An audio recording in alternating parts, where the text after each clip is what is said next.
Hello students, in the last lecture we discussed about the bond enthalpy. Today in this lecture we are going to discuss limitations of first law of thermodynamics.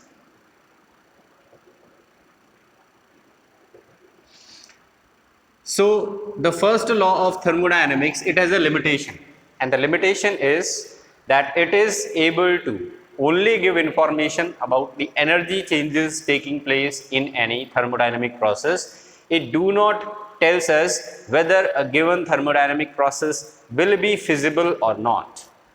तो limitation जब हम लिखते हैं तो इसमें ये लिखना होगा the first law of thermodynamics gives us information about only the energy changes taking place in a process. Full stop. It do not give any information whether a given process is feasible or not. तो कोई भी given thermodynamic process होगा या नहीं होगा इसकी जानकारी हमें फर्स्ट लॉ ऑफ थर्मोडायनामिक्स से नहीं मिलती, तो ये बन जाता है लिमिटेशन। तो यहाँ पर एनर्जी का मतलब क्या हो गया, आपको डेल्टा यू जो है वो निकालना आ जाएगा। Delta U is equal to Q plus W, first law में हमने पढ़ा था। तो एनर्जी चेंज कितना हुआ, इंटरनल एनर्जी कितनी इंक्रीज हुई या कितनी डिक्रीज हुई, वो हम इस लॉ का यूज करके निकाल सकते हैं। क्यू जो है अगर कांस्टेंट वॉल्यूम पर करवाते हैं किसी थर्मोडायनामिक प्रोसेस को तो वो डेल्टा यू के बराबर होता है, लेकिन अगर कांस्टेंट प्रेशर पर करवाया जाए तो वो डेल्टा एच के बराबर होता है। तो हीट सप्लाइड जो है उससे भी हम first law of thermodynamics apply करके और एनर्जी चेंजेस निकाल सकते हैं। लेकिन हम इन एनर्जी चेंजेस को कैलकुलेट करने के बाद ये नहीं बता सकते कि कोई थर्मोडायनामिक प्रोसेस जो है वो अपने आप हो पाएगा या नहीं हो पाएगा। इस चीज को एक्सप्लेन करने के लिए अब एक नया कंसेप्ट जो है वो इंट्रोड्यूस किया जाता है, that is second law of thermodynamics. Second law of thermodynamics हमें ये बताता है कि कोई भी थर्मोडायनामिक प्रोसेस अपने आप होगा या नहीं होगा। तो सेकेंड लॉ ऑफ थर्मोडायनामिक्स पढ़ने से पहले हम एक और थर्मोडायनामिक क्वांटिटी के बारे में पढ़ते हैं यहाँ पर, जिसको बोला जाता है एंट्रोपी। अब सवाल आता है what is entropy. Entropy is the degree of randomness in the system।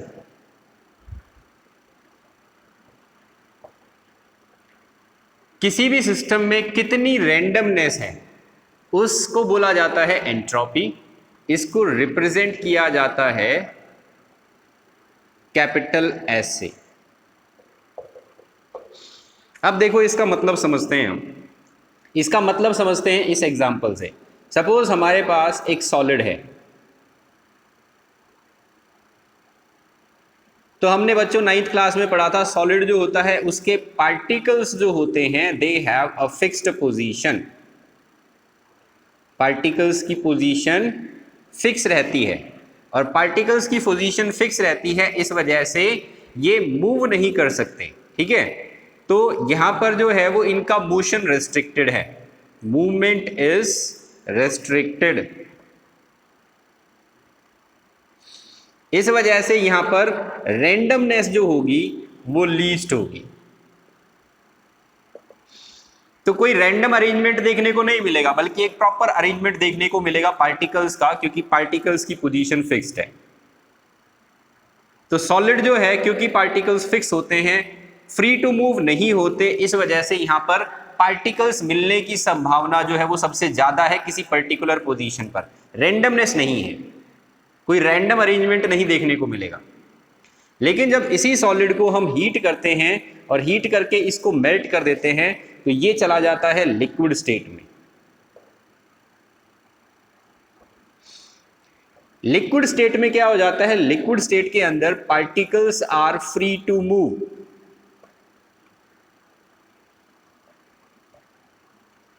In bounded state free तो होते हैं मूव करने के लिए, लेकिन कंप्लीटली फ्री नहीं है, बाउंडेड है। ठीक है, तो ये पार्टिकल्स बाउंडेड स्टेट में मूव कर सकते हैं। लिक्विड स्टेट के अंदर ऐसा देखने को मिलता है।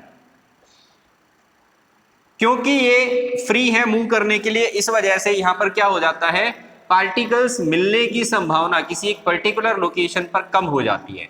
तो पार्टिकल्स मिलने की संभावना अगर किसी लोकेशन पर कम हो गई, इसका मतलब उसकी रैंडमनेस बढ़ गई।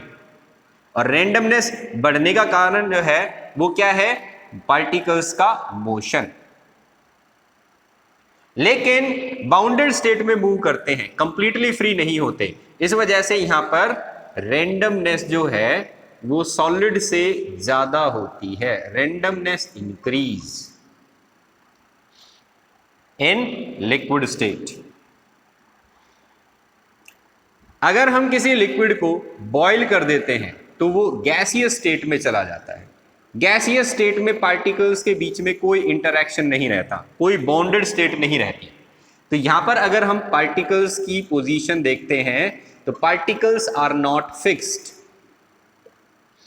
And also not in bounded state. Bounded state में भी नहीं होते और फिक्स भी नहीं होते पार्टिकल्स। इस वजह से यहां पर रैंडमनेस सबसे ज्यादा होती है। पार्टिकल्स मिलने की संभावना बहुत कम होगी किसी एक पर्टिकुलर लोकेशन पर, उतनी ही रैंडमनेस ज्यादा होगी। और ये जो रैंडमनेस की डिग्री है, कितनी ज्यादा रैंडमनेस या कितनी कम रैंडमनेस, इसी को हम क्या बोल रहे हैं यहां पर, एंट्रोपी। तो अगर मैं एंट्रोपी के टर्म्स में बात करूं, इसकी एंट्रोपी की वैल्यू मतलब एस की वैल्यू लीस्ट रहने वाली है। और यहां पर क्योंकि रैंडमनेस हाईएस्ट है, इस वजह से इसकी एंट्रोपी दैट इज एस की वैल्यू हाईएस्ट देखने को मिलेगी। तो जैसे जैसे हमारे पार्टिकल्स जो हैं उनका मोशन बढ़ता जाएगा, वैसे वैसे एंट्रोपी या रैंडमनेस जो है वो बढ़ती जाएगी। तो इस बात का ध्यान रखना बच्चों। अब ये एग्जाम्पल जो है ये हम यहां पर लिख देते हैं कि मेल्टिंग ऑफ आइस, हम जो है वो आइस को मेल्ट करा रहे हैं। कोई अगर हमसे ये पूछे, ये बताओ एंट्रोपी चेंज कैसा है, तो देखो मेल्टिंग ऑफ आइस का मतलब क्या है, सॉलिड स्टेट से वाटर जो है जिसको हम आइस बोल रहे हैं वो सॉलिड स्टेट से किस में जा रहा है, water in the form of liquid state. तो यहां पर भी वाटर था और यहां पर भी वाटर है, लेकिन उसकी फिजिकल स्टेट चेंज हो गई सॉलिड से लिक्विड। अभी हमने पढ़ा था जो पार्टिकल सॉलिड में होते हैं वो फिक्स्ड होते हैं, तो इसकी अगर मैं एंट्रोपी मानता हूं S1, इसकी एंट्रोपी अगर मैं मानता हूं S2, तो इसकी एंट्रोपी की वैल्यू जो है वो क्या रहेगी, लेस। इसकी एंट्रोपी की वैल्यू क्या रहेगी, हाई, क्योंकि इसके पार्टिकल्स मूव कर सकते हैं। तो एंट्रोपी चेंज डेल्टा S क्या आ जाएगा, final state minus initial state. तो ये क्या आएगी value, positive.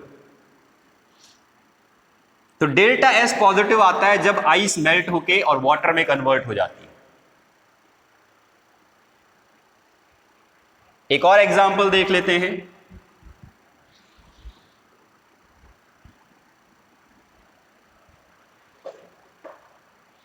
Mixing of gases. हमारे पास एक सिलेंडर है, इस सिलेंडर के अंदर एक सेपरेशन लगा रखी है हमने, एक बीच में दीवार लगा रखी है, और यहां पर हमने नाइट्रोजन गैस को भर रखा है और यहां पर हमने हाइड्रोजन गैस को भर रखा है। तो नाइट्रोजन के और हाइड्रोजन के पार्टिकल्स जो हैं वो अलग अलग हैं, अभी जो है वो मिक्स नहीं हुए हैं।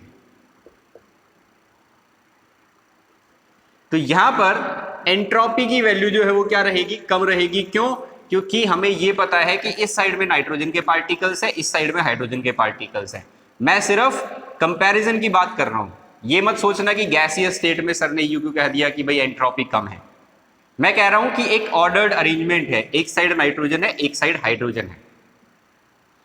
अब सपोज ये सेपरेशन बीच में से हटा देते हैं तो क्या होगा, नाइट्रोजन के पार्टिकल्स जो हैं और हाइड्रोजन के पार्टिकल्स आपस में इंटरमिक्स हो जाएंगे। ठीक है, तो अब इन दोनों को अगर कंपेयर किया जाए, इन दोनों अरेंजमेंट को अगर कंपेयर किया जाए यहां पर, तो सपोज मैं हाइड्रोजन के पार्टिकल्स बड़ी बॉल से दिखा रहा हूं, बड़े डॉट से। ठीक है, तो ये हमारे पास हाइड्रोजन गैस के पार्टिकल्स हैं। तो दोनों में से ये वाली जो स्टेट थी जब सेपरेटेड थे और ये वाली स्टेट जिसमें ये मिक्स हो गए, इन दोनों में से अगर पूछा जाए कि भाई एंट्रोपी जो है वो कहाँ ज़्यादा है, तो देखो ये ज़्यादा डिसऑर्डर्ड अरेंजमेंट है। ये एंट्रोपी S1 है, ये S2 है, तो यहां पर डिसऑर्डरनेस ज़्यादा है।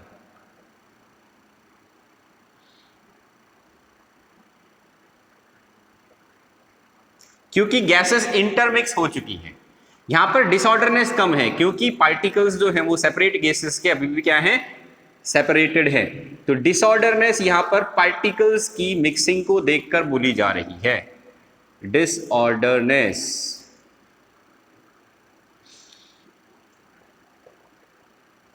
तो यहां डिसऑर्डरनेस जो है वो कम है, यहां डिसऑर्डरनेस जो है वो ज्यादा है क्योंकि यहां पर पार्टिकल्स जो है वो मिक्स हो चुके हैं। अब उनको सेपरेट करना जो है वो हमारे लिए एक टिपिकल टास्क है। यहां पर अगर हम बात करें तो डिसऑर्डरनेस जो थी वो कम थी क्योंकि गैसेस के पार्टिकल सेपरेट हैं, अभी मिक्स नहीं हुए हैं। तो आप इन दोनों गैसेस को जहां पर भी अगर आपको यूज करना हो, नाइट्रोजन को या कहीं पर अगर हाइड्रोजन को यूज करना हो तो आप यूज कर सकते हो। लेकिन अगर कहीं पर आपको हाइड्रोजन यूज करनी है तो आप इसका यूज नहीं कर सकते क्योंकि यहाँ पर पार्टिकल्स मिक्स हो चुके हैं। तो ऐसे केसेस में क्या हो जाता है, डेल्टा S जब हम निकालते हैं तो S2 माइनस S1, तो ये भी वैल्यू क्या आएगी, पॉजिटिव।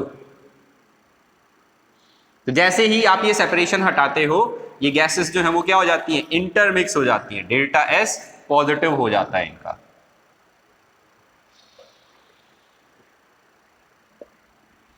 अब देखो बच्चों, एंट्रोपी के बारे में ये कुछ एग्जांपल्स थे जो डेली लाइफ के अंदर हम देखते हैं। एंट्रोपी की कुछ कैरेक्टरिस्टिक्स होती हैं, जैसे कि it is an extensive property. Entropy depend करती है अमाउंट ऑफ सब्सटेंस के ऊपर। एक्सटेंसिव प्रॉपर्टी क्या होती है, वो प्रॉपर्टीज जो डिपेंड करती हैं अमाउंट ऑफ सब्सटेंस के ऊपर। तो इसका ये मतलब हुआ कि एंट्रोपी भी एक्सटेंसिव है, तो मतलब ये भी अमाउंट ऑफ सब्सटेंस के ऊपर डिपेंड करती है। तो अगर मेरे पास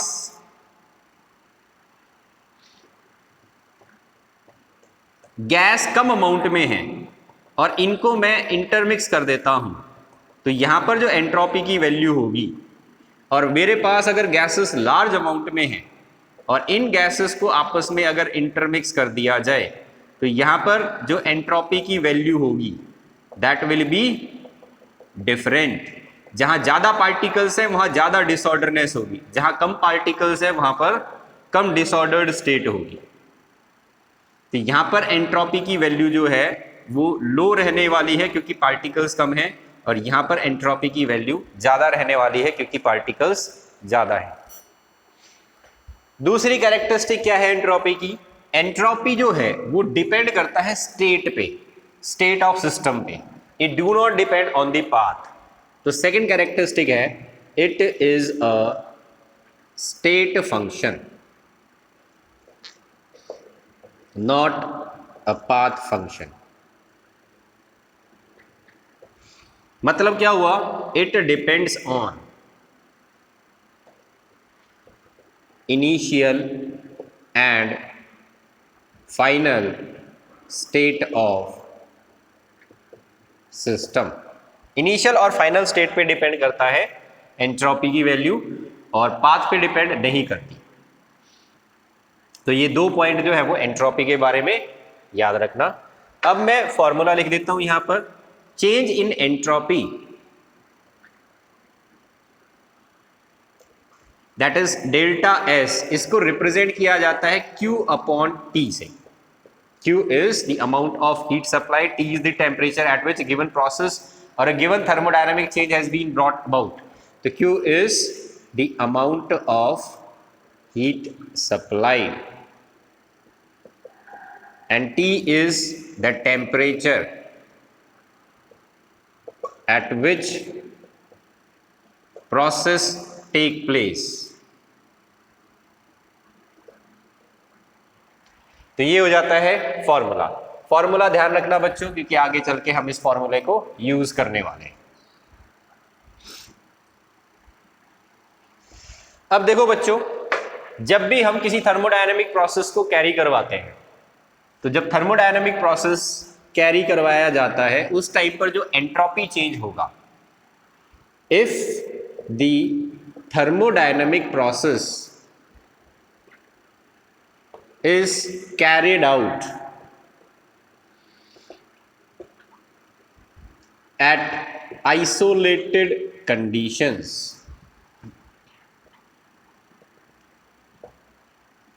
किसी थर्मोडायनामिक प्रोसेस को अगर हम आइसोलेटेड कंडीशंस पर करवा रहे हैं, then the entropy change of the system is represented as। तो सपोज हमारे पास ये एक सिस्टम है, इसको मैंने आइसोलेटेड कंडीशंस पर करवाया, मतलब एक इंसुलेटेड कंटेनर के अंदर मैं इस थर्मोडायनेमिक प्रोसेस को करवा रहा हूं। तो इस सिस्टम की जो है वो एंट्रोपी अगर इंक्रीज होगी तो ऐसे केस में क्या रहेगा, हमेशा delta S will be greater than 0।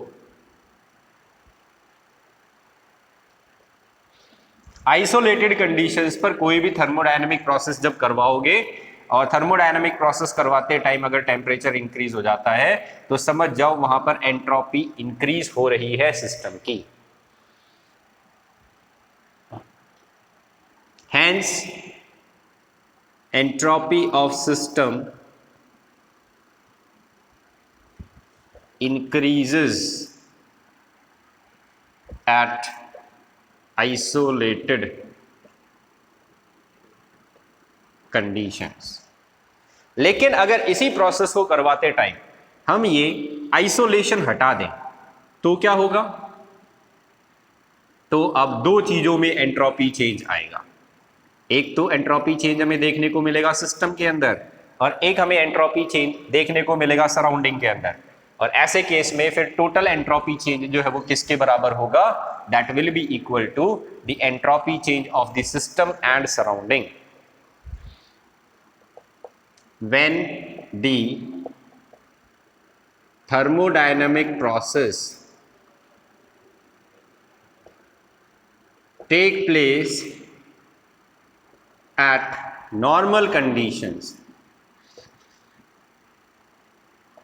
then delta S total entropy change will be equal to delta S of system plus delta S of surrounding, and this delta S will be greater than 0।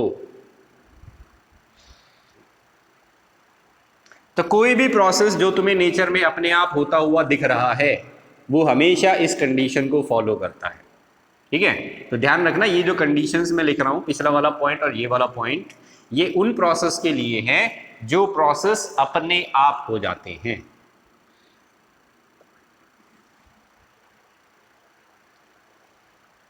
इस point का मतलब क्या है कि system के अंदर जो entropy change हुआ और सराउंडिंग के अंदर जो एंट्रोपी चेंज हुआ, उन दोनों की वैल्यूज अगर ऐड कर दी जाए तो वो हमेशा ग्रेटर देन 0 आती है। यहीं से आ जाती है सेकंड लॉ की स्टेटमेंट। ये delta S total, this is equal to delta S of universe. System और सराउंडिंग किसका हिस्सा थे, they were a part of universe. तो मैं ये कह सकता हूं कि ये डेल्टा एस टोटल जो है वो किसके बराबर है, डेल्टा एस यूनिवर्स के बराबर। और डेल्टा एस यूनिवर्स किसके बराबर है, delta S of system plus delta S of surrounding के बराबर। और ये वैल्यू क्या आ रही है, ग्रेटर देन 0। इसका मतलब delta S of universe is greater than 0। और ये स्टेटमेंट है सेकंड लॉ ऑफ थर्मोडायनेमिक्स की। सेकंड लॉ ऑफ थर्मोडायनेमिक्स क्या कहता है, सिस्टम और सराउंडिंग को ऐड करके जो यूनिवर्स बनेगा, यूनिवर्स की एंट्रोपी जो है वो क्या हो रही है, अपने आप इंक्रीज हो रही है। तो सेकंड लॉ ऑफ थर्मोडायनेमिक्स की जो स्टेटमेंट है, entropy of the universe is continuously increasing. Universe की एंट्रोपी कंटिन्यूअसली इंक्रीज होती जा रही है। तो बच्चों, अगर तुमने बिग बैंग थ्योरी के बारे में पढ़ा है तो बिग बैंग थ्योरी में ये बात बोली गई है कि यूनिवर्स एक एक्सप्लोजन से बना और इस एक्सप्लोजन की वजह से ये जो स्टार्स हैं, जो गैलेक्सीज हैं, ये एक्चुअल में क्लाउड का और गैसेस का एक कॉम्बिनेशन है। ये फैलता हुआ चला गया और इसी वजह से जो है वो यूनिवर्स की फॉर्मेशन होती है, इस एक्सप्लोजन की वजह से। तो अभी भी कंटिन्यूअसली जो स्टार्स हैं, जो गैलेक्सीज हैं, वो मूव कर रहे हैं और वो एक दूसरे से दूर जा रहे हैं। इसका मतलब रैंडमनेस इंक्रीज होती जा रही है। स्टिल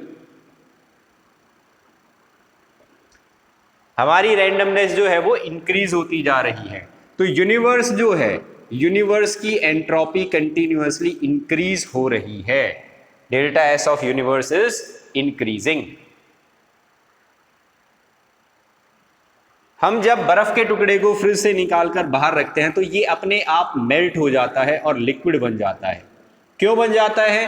क्योंकि यहां पर एंट्रोपी की वैल्यू और यहां पर एंट्रोपी की वैल्यू डेल्टा एस हम निकालते हैं तो वो क्या आता है? पॉजिटिव, मतलब ग्रेटर देन जीरो। तो एंट्रोपी जो है वो इंक्रीज होती है, इस वजह से बर्फ अपने आप मेल्ट हो जाती है।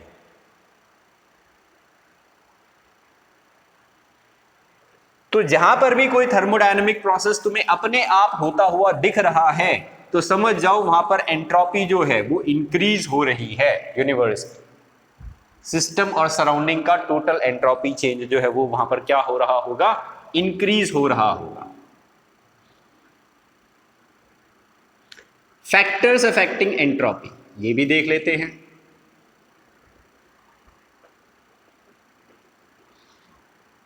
कौन कौन से फैक्टर्स जो है वो एंट्रोपी को इंक्रीज करते हैं? देखो, सबसे पहले देखते हैं टेम्परेचर का इफेक्ट। अभी हमने एग्जांपल लिया था, आइस है हमारे पास, इसको हम जो है वो बाहर निकाल के रख देते हैं तो धीरे धीरे क्या होता है? आइस का टेम्परेचर इंक्रीज होता है सराउंडिंग्स की वजह से और अपने आप ये क्या हो जाती है? मेल्ट हो जाती है। मेल्ट होके बन जाएगी लिक्विड। तो इसका मतलब टेम्परेचर बढ़ा तो एंट्रोपी की वैल्यू बढ़ गई। इसको और ज़्यादा गर्म कर दो, इसको बॉयल कर दो तो क्या हो जाएगा? ये जो है वो गैसियस स्टेट में चली जाएगी, मतलब वाटर वेपर्स बन जाएंगे। ऐसे केसेस में एंट्रोपी की वैल्यू जो है वो हाईएस्ट देखने को मिलेगी। तो जैसे जैसे हम टेम्परेचर बढ़ाते हैं एंट्रोपी इंक्रीज। इसका मतलब entropy is directly proportional to temperature. Entropy जो है वो टेम्परेचर के डायरेक्टली प्रोपोर्शनल होती है। किसी भी सिस्टम का, किसी भी बॉडी का टेम्परेचर अगर बढ़ाते हो तो तुम पार्टिकल्स के मोशन को इंक्रीज कर देते हो और पार्टिकल्स का मोशन इंक्रीज होगा तो रैंडमनेस बढ़ेगी, मतलब एंट्रोपी इंक्रीज होगी। So as we increase the temperature,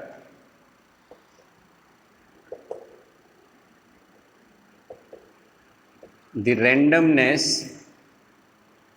increase, hence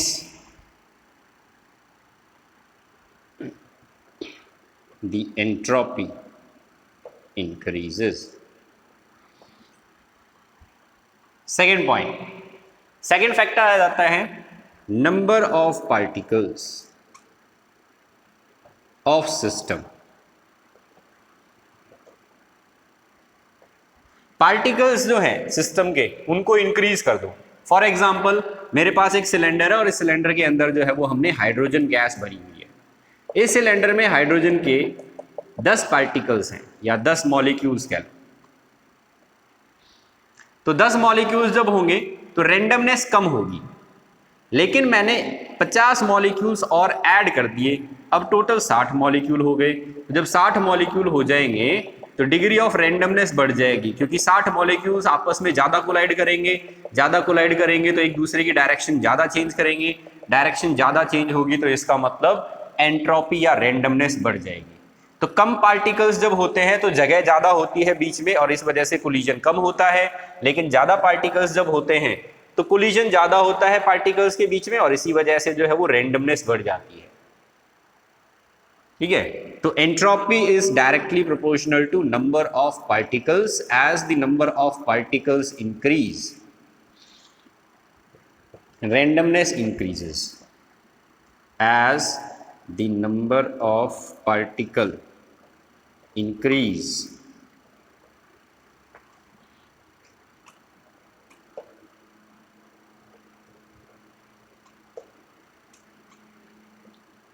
randomness increases.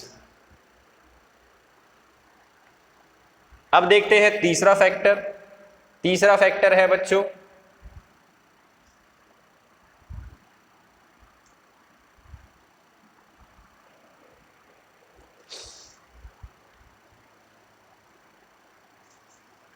Third factor आ जाता है फिजिकल स्टेट.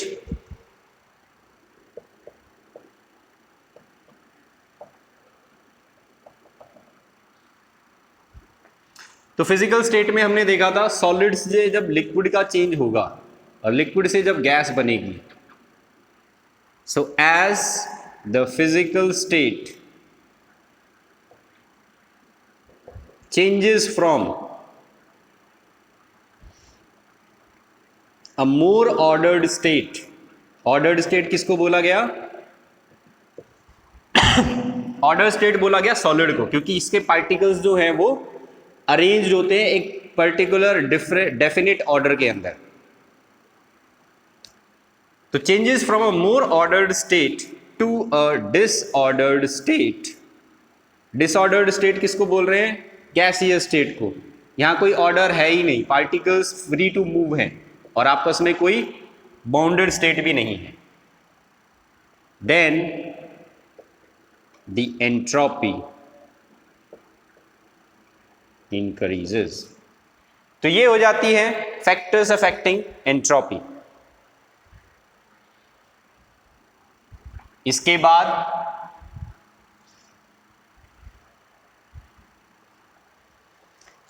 आ जाती है types of entropy on the basis of physical transformation.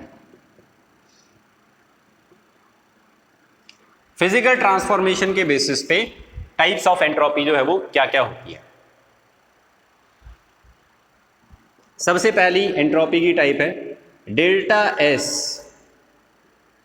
Fusion. इसको हम बोलते हैं entropy of fusion. Entropy of fusion का मतलब होता है मेल्टिंग. जब सॉलिड जो है वो लिक्विड में कन्वर्ट होता है तो उस प्रोसेस को बोला जाता है फ्यूजन. तो जब फ्यूजन होगा उस टाइम पर जो है वो एंट्रोपी चेंज कितना होगा. तो इसको कैसे कैलकुलेट करते हैं? इसको कैलकुलेट करते हैं इस फॉर्मूले से, delta H fusion upon T. अब ये फॉर्मूला कहाँ आ गया? तो देखो बच्चों, अभी मैंने आपको एक फॉर्मूला लिखवाया था, delta S fusion is equal to delta H fusion upon T. ये फॉर्मूला आता है इस इक्वेशन से, delta S is equal to Q upon T. हम फ्यूजन करवा रहे हैं, नॉर्मल कंडीशंस पर हम क्या करवा रहे हैं? इस प्रोसेस को करवा रहे हैं. तो नॉर्मल कंडीशंस का मतलब हो गया कि at constant pressure,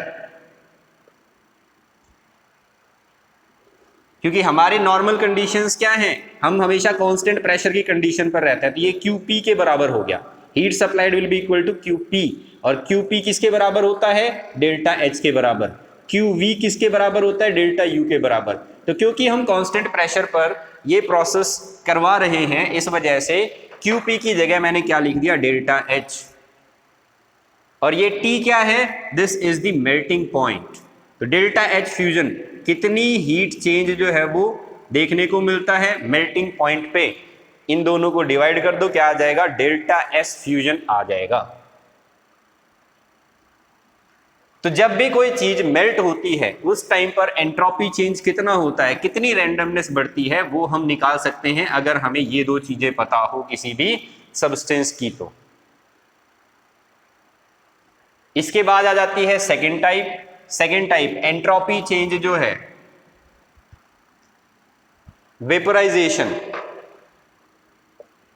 entropy of vaporisation, इसको रिप्रेजेंट किया जाता है डेल्टा एस वेपराइजेशन से, और इसका फॉर्मूला क्या होता है, delta H vaporization upon T. यहां पर टी का मतलब क्या है, बॉइलिंग पॉइंट, और डेल्टा एच क्या है, amount of heat supplied at a constant pressure.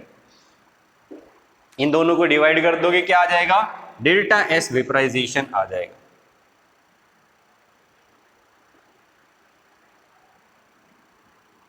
तीसरा आ जाता है एंट्रोपी ऑफ सब्लिमेशन।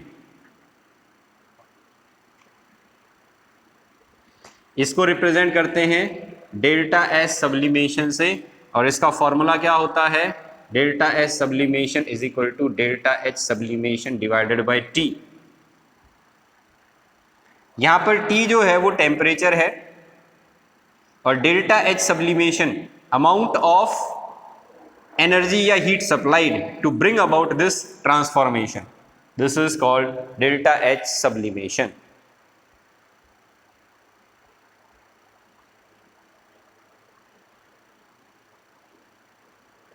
अब मैं आपको कुछ प्रॉब्लम्स दे रहा हूं जिसमें आपको ये आइडेंटिफाई करना है कि एंट्रोपी चेंज जो है वो कैसा है।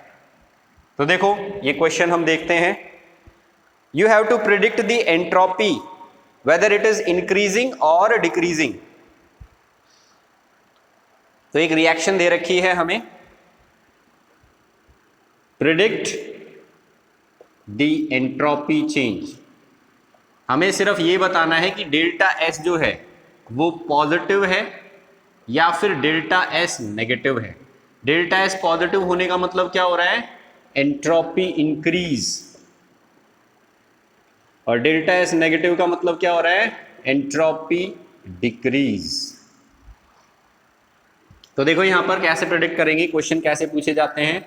आपके पास ये रिएक्शन है NaHCO3, ये सॉलिड स्टेट में लिया गया, इसको जब आपने हीट किया तो ये डिसोसिएट हो गया, Na2CO3 बनाता है, प्लस H2O लिक्विड बनाता है, प्लस CO2 गैस बनाता है।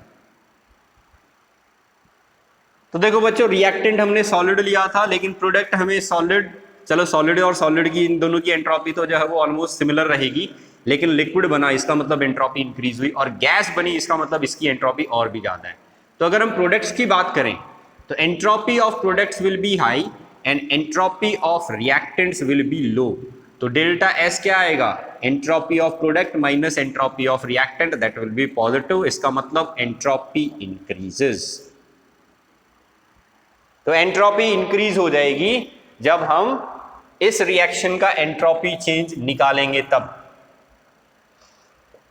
चलिए सेकंड प्रॉब्लम देखिए। सेकंड प्रॉब्लम में क्या रखा है, a liquid crystallises into solid, liquid crystallise into solid, मतलब लिक्विड जो है उसको हमने फ्रीज कर दिया। तो सपोज यहां पर पानी लिक्विड स्टेट में है, हमने इसको फ्रीज कर दिया तो ये बन गया सॉलिड। अब हमें ये बताना है डेल्टा एस जो है वो क्या रहेगा, पॉजिटिव रहेगा या नेगेटिव रहेगा। तो देखो बच्चों ये लिक्विड है, ये हमारा रिएक्टेंट हो गया, ये प्रोडक्ट है,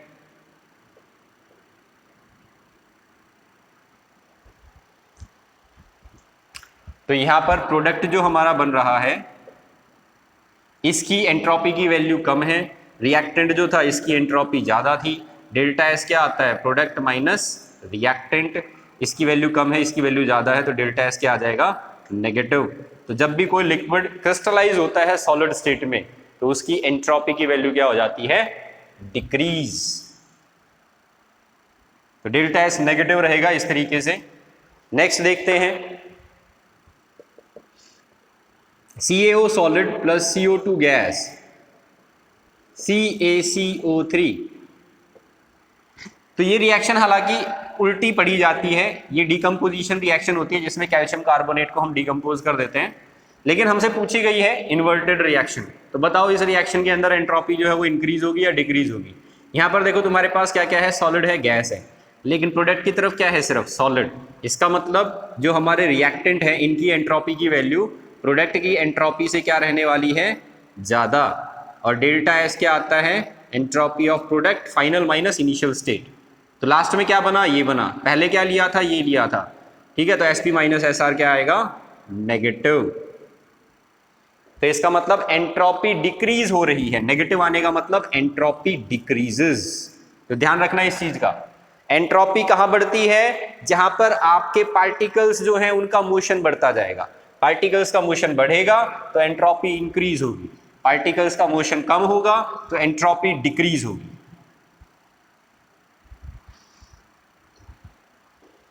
तो इस तरीके से आप टाइप्स ऑफ एंथैल्पी जो है वो स्टडी कर सकते हो।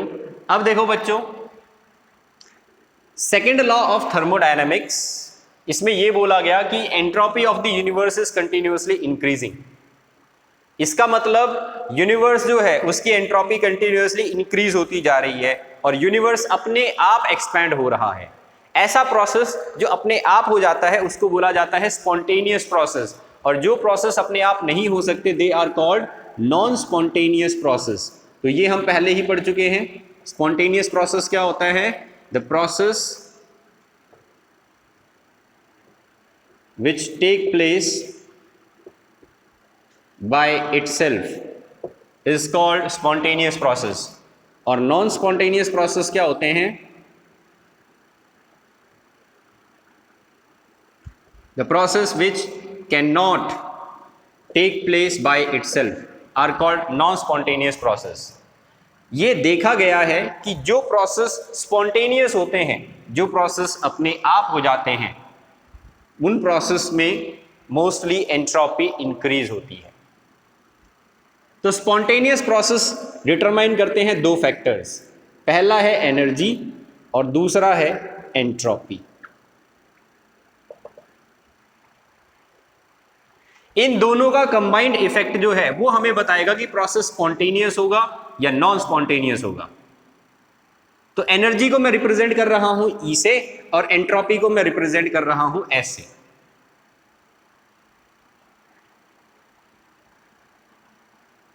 अगर कोई भी प्रोसेस एंट्रोपी इंक्रीज करता है, तो सपोज हमारे पास कोई प्रोसेस है जिसमें एंट्रोपी इंक्रीज हो रही है, तो उसको हम एस इस एरो से रिप्रेजेंट करेंगे। और हमारे पास अगर कोई ऐसा प्रोसेस है जिसमें एंट्रोपी डिक्रीज हो रही है, तो हम उसको इस तरीके से रिप्रेजेंट करेंगे। इसी तरीके से एनर्जी, अगर तुम्हारे पास कोई ऐसा प्रोसेस है जिसमें एनर्जी जो है वो रिलीज हो रही है, मतलब प्रोसेस एक्सोथर्मिक है, तो उसको हम फॉरवर्ड एरो से रिप्रेजेंट करेंगे। और अगर तुम्हारे पास कोई ऐसा प्रोसेस है जिसमें एनर्जी एब्जॉर्ब हो रही है, तो उसको हम बैकवर्ड एरो से रिप्रेजेंट करेंगे। तो हमें यह पता लगाना है इन दो फैक्टर्स के कॉम्बिनेशन से कि कौन से प्रोसेस जो है वो अपने आप हो जाते हैं और कौन से प्रोसेस अपने आप नहीं होते। इन कॉम्बिनेशन से एक बात का ध्यान रखना, the length of arrow represent the magnitude of the factor. तो एक बार दोबारा समझा देता हूं, हम ये स्टडी करने वाले हैं स्पॉन्टेनियस प्रोसेस क्या होते हैं और स्पॉन्टेनियस प्रोसेस जो है वो किस तरीके से इन दोनों के ऊपर डिपेंड करते हैं। तो स्पॉन्टेनियस प्रोसेस उस प्रोसेस को बोला जाता है जो अपने आप हो जाता है। ऐसे प्रोसेस दो चीजों पे डिपेंड करते हैं, एक तो है एनर्जी और दूसरा है एंट्रोपी। एनर्जी जो है ज्यादातर देखा गया है प्रोसेस दो तरीके के होते हैं, या तो वो एनर्जी एब्जॉर्ब करते हैं या फिर एनर्जी रिलीज करते हैं। अगर कोई प्रोसेस एनर्जी रिलीज करेगा तो उसको हम इस तरीके से दिखाएंगे, अगर कोई प्रोसेस एनर्जी एब्जॉर्ब करेगा तो उसको हम इस तरीके से दिखाएंगे। ऐसे ही अगर कोई प्रोसेस एंट्रोपी जो है वो इंक्रीज करता है अपनी, तो उसको हम फॉरवर्ड एरो से दिखाएंगे, और अगर कोई प्रोसेस जो है वो एंट्रोपी अपनी घटा रहा है तो उसको हम बैकवर्ड एरो से दिखाएंगे। ठीक है, और एरो की लेंथ जो है वो क्या बताती है, इन फैक्टर्स का मैग्नीट्यूड बताती है। अब देखो, मैं एक थर्मोडायनेमिक प्रोसेस लिखता हूं जो अपने आप होता है। एक थर्मोडायनेमिक प्रोसेस जो हम अपने आप होता हुआ देखते हैं डेली लाइफ के अंदर। तो ये थर्मोडायनेमिक प्रोसेस जो है, this is melting of ice, melting of ice को स्टडी करते हैं, ठीक है, एनर्जी और एंट्रोपी वाले फैक्टर्स के कॉम्बिनेशन से। तो देखो कैसे रिप्रेजेंट किया जाएगा इसको।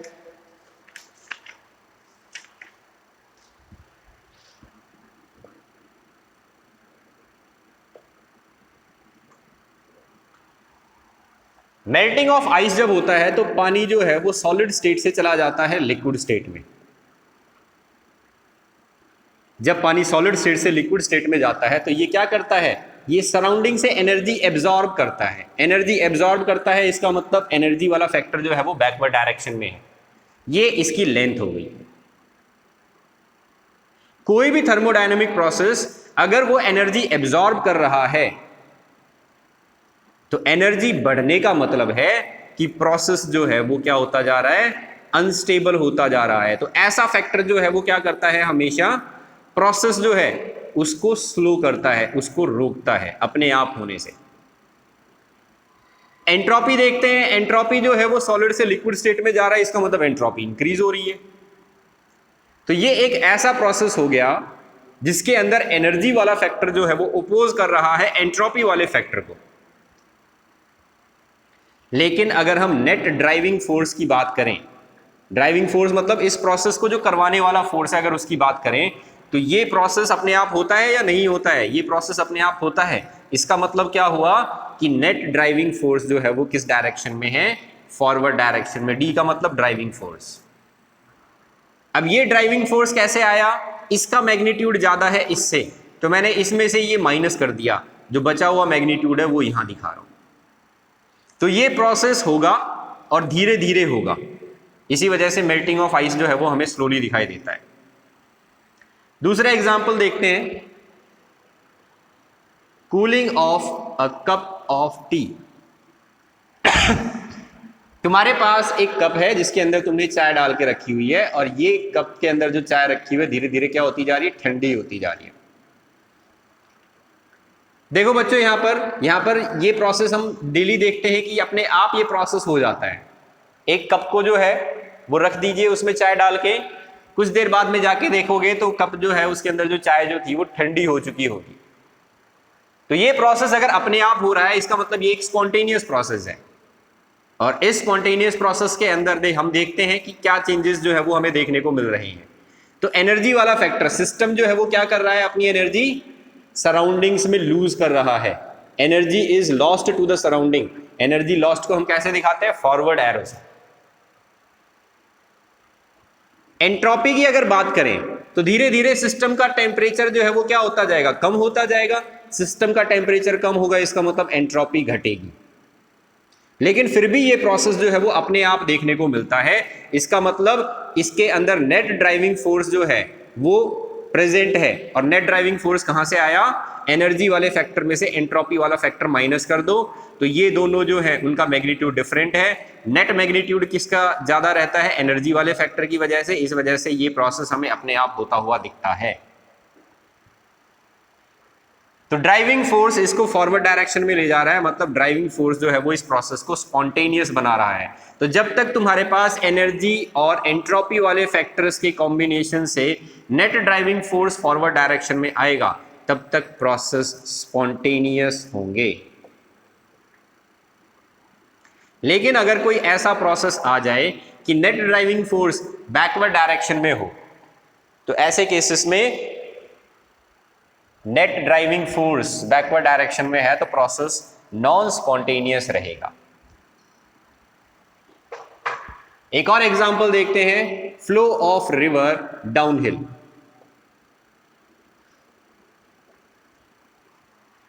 फ्लो ऑफ रिवर डाउनहिल, नदी का पानी जो है वो पहाड़ से नीचे की तरफ आता है। तो यहां पर दो फैक्टर हैं, एनर्जी और एंट्रोपी। जब पानी पहाड़ से नीचे की तरफ आ रहा है तो हाइट ज्यादा जब रहती है तो पोटेंशियल एनर्जी ज्यादा होती है। तो इसका मतलब एनर्जी जो थी वो पहले ज्यादा थी, बाद में कम है। इसका मतलब एनर्जी जो है वो क्या हो रही है, डिक्रीज। एनर्जी डिक्रीज हो रही है, इसका मतलब क्या हो गया, हमारा सिस्टम जो है वो सराउंडिंग्स को एनर्जी दे रहा है। तो एनर्जी वाला फैक्टर क्या कर रहा है, इस चीज को सपोर्ट कर रहा है। एनर्जी इज डिक्रीजिंग, मतलब एनर्जी इज लॉस्ट। दूसरी तरफ एंट्रोपी, ये पहाड़ से जो पानी नीचे आया ये नीचे जाके ओशियन में मिल जाता है। ओशियन में मिलने का मतलब इनिशियल स्टेट और फाइनल स्टेट जो है इसमें से एंट्रोपी ज़्यादा किसकी है? ओशियन की एंट्रोपी ज़्यादा है। क्यों? क्योंकि इसके अंदर बहुत सारे सॉल्ट्स जो हैं वो मिले हुए होते हैं। जितने ज़्यादा सॉल्ट्स उतने ज़्यादा पार्टिकल्स, और जितने ज़्यादा पार्टिकल्स उतनी ही ज़्यादा एंट्रोपी। तो ओशियन की एंट्रोपी इस रिवर वाटर की एंट्रोपी से क्या है? ज़्यादा होती है। तो इसकी डेल्टा एस की वैल्यू क्या आ जाएगी? Entropy changes positive, entropy increase हो रही है। तो नेट ड्राइविंग फोर्स क्या हो जाएगा? नेट ड्राइविंग फोर्स ज़्यादा। इसीलिए नदियों का पानी अपने आप जो है वो नीचे की तरफ आ जाता है।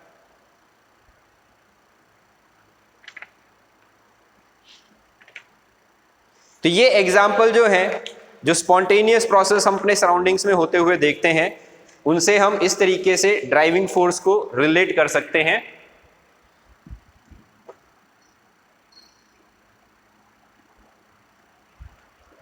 तो नेट ड्राइविंग फोर्स जो है वो हमें ये बताएगा कि कोई भी प्रोसेस अपने आप होगा या नहीं होगा। If the net driving force is in forward direction, the process take place by itself, but if the net driving force is not in the forward direction, then the process do not take place. The net driving force, which is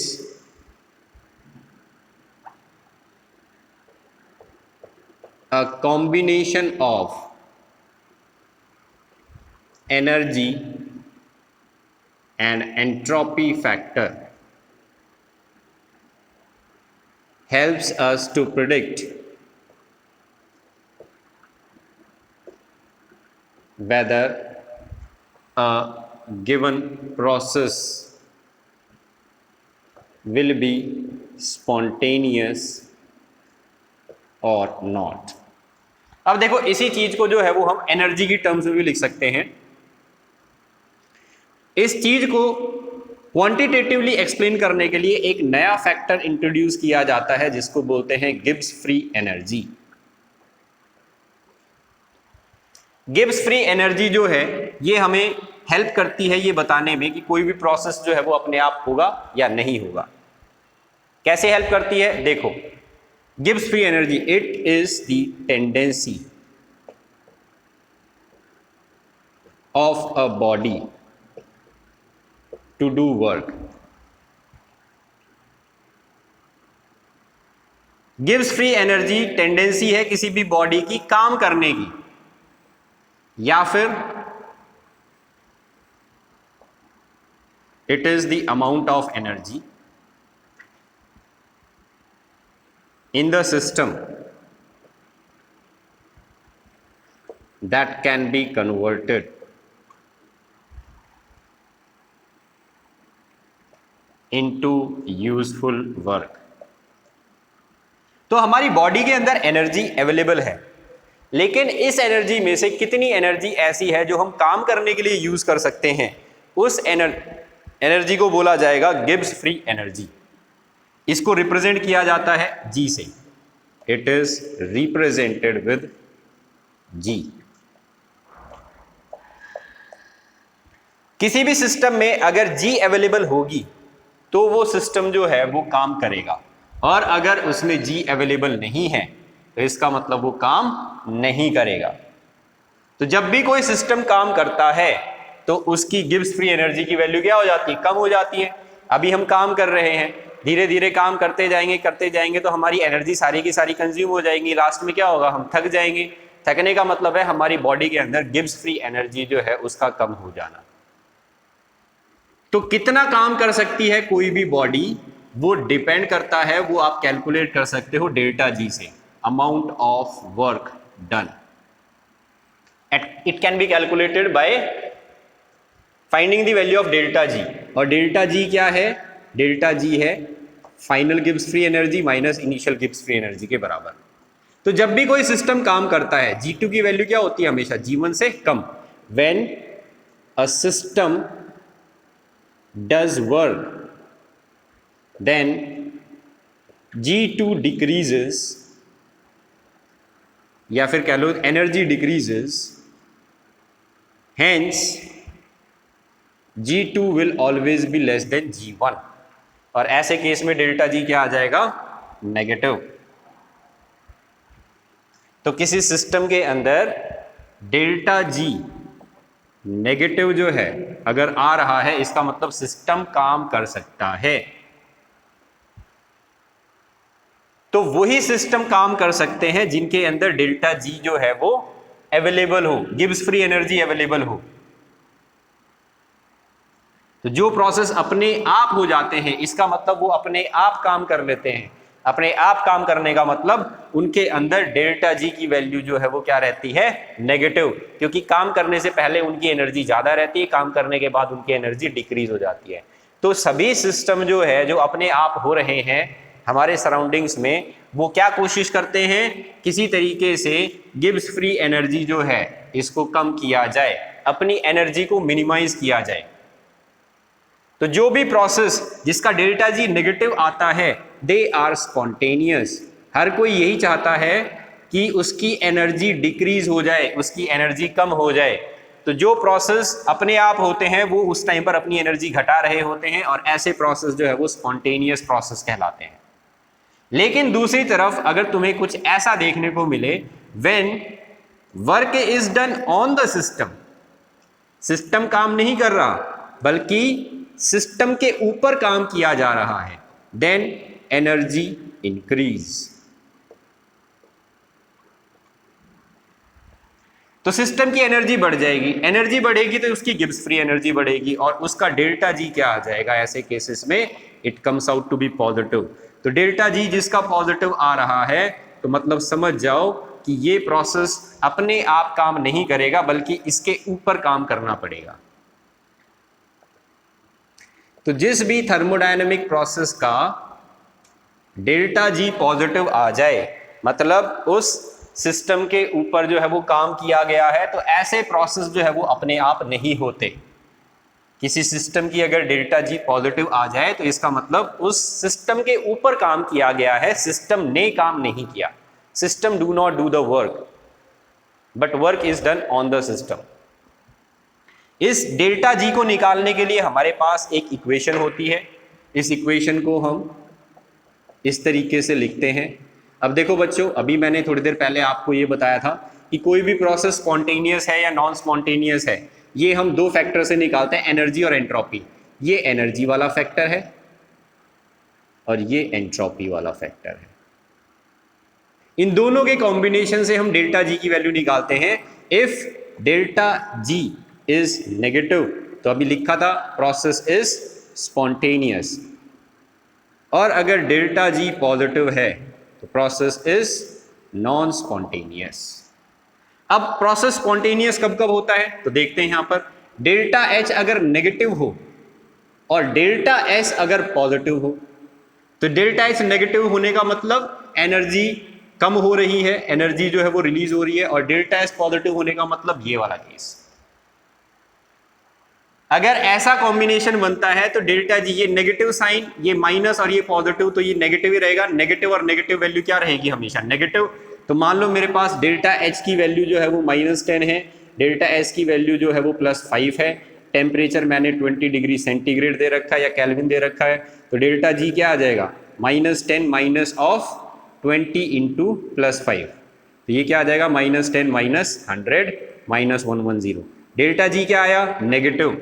negative आया, इस वजह से process जो है ये अपने आप हो जाएगा।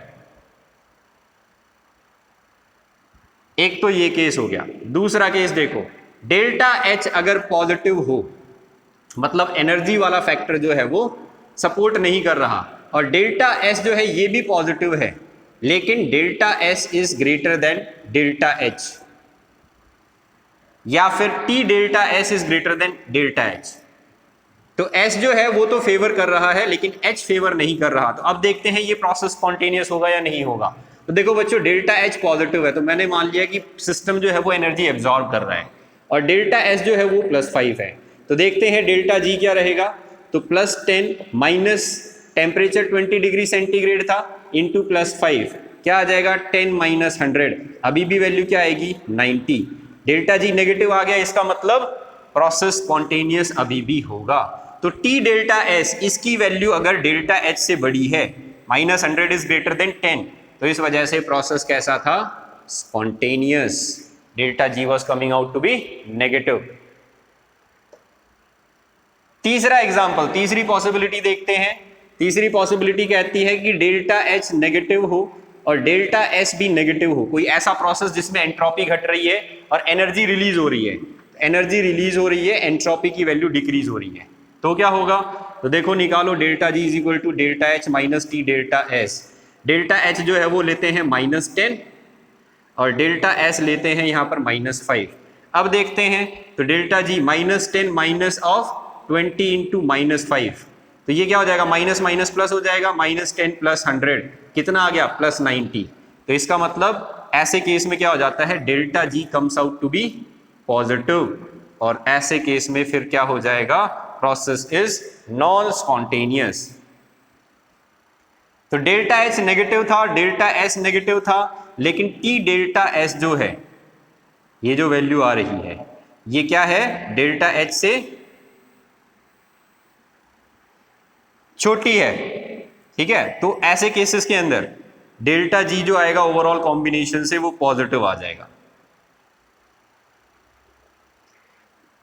तो इस तरीके से आप डेल्टा एच जो तुम्हें दिया जाएगा, डेल्टा एस इसकी वैल्यू भी तुम्हें दी जाएगी, टेम्परेचर तुम्हें गिवन होगा, डेल्टा जी कैलकुलेट करके ये बता सकते हो कोई भी प्रोसेस अपने साथ होगा या नहीं होगा। तो ये एडवांटेज था सेकंड लॉ ऑफ थर्मोडायनेमिक्स का। सेकंड लॉ ऑफ थर्मोडायनेमिक्स ने हमें एंट्रोपी के बारे में बताया। एंट्रोपी हमें हेल्प करती है ये प्रिडिक्ट करने में कि कोई भी प्रोसेस जो है वो स्पॉन्टेनियस होगा या नहीं होगा। So that was all about thermodynamics, students. Now please practice the NCERT problems of this chapter. We have completed this chapter and in the next lecture we will start equilibrium. Thank you all.